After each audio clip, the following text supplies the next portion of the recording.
Welcome back, everybody. This is part three. We're going to look at social welfare programs in some various countries.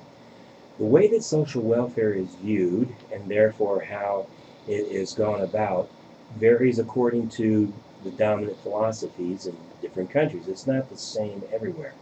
Sometimes, if we've never traveled, we think that everything is kind of basically the way it is in our home country. And be sure to read every section. I want to focus in on social welfare in post-industrial nations. And in this, you're going to see that there's a typology. It talks about Epstein Anderson, those two people. They developed a typology, three different kinds of ways and approaches of social welfare. And I just want to touch briefly on each of those. The first one is what they refer to as the corporatist state, the corporatist welfare state. And you want to know each one of these typologies, kind of what the key thing is about them and what countries are like examples of them.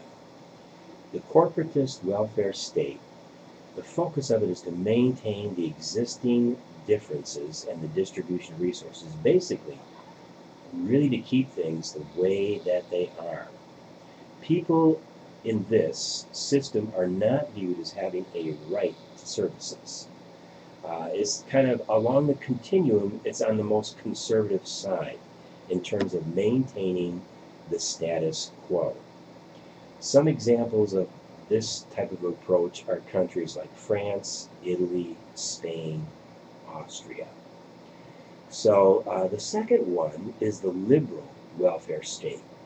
That's probably best represented by countries like the United States, Canada, Great Britain, Australia, India, Japan, at least those as a kind of a core group. Now, this group is kind of like on the other extreme of the continuum, or at least further to the other way. It's actually not the extreme, but it is looking at redistributing some of the income and wealth to the lower income part of the population. The redistribution of income. It does seek to maintain a minimum standard of well-being through government programs, yet there's still a stigma attached to receiving services. And it's really only more of a minimal idea that people have a right to services.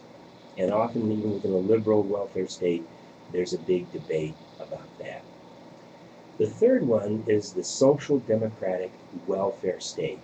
That one is the one that's further down the other way in terms of the continuum. That one views people not as a commodity, and that people don't have to, somehow be deserving or moral, without sin, so to speak, to receive services. That services are for everyone. I guess maybe the way to look at it is they should be universally available. They're universally available.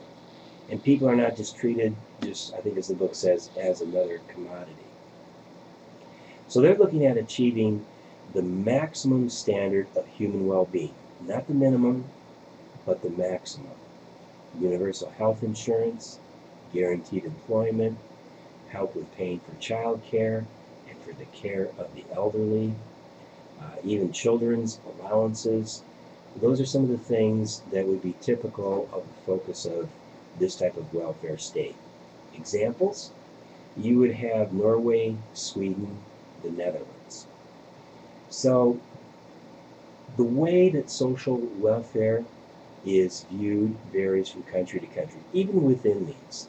I mean, Great Britain, the United States, and Canada are not identical line for line, as none of these are.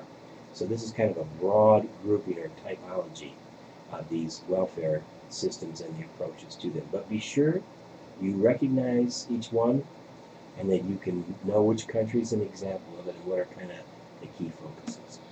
All right, that's part three. Tune in for part four.